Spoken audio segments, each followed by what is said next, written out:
Hey, what's up? This is Ricardo at Parts People, and in this video, we'll outline the steps for completing a part replacement on your Dell PC. Visit our website and use this coupon for a 5% off discount.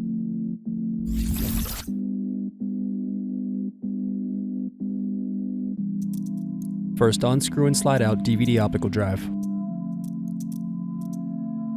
Then unscrew and remove bottom base.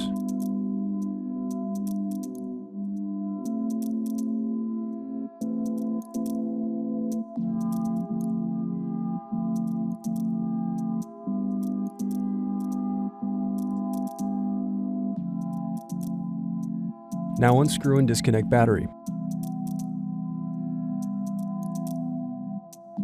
Now unscrew and disconnect hard drive.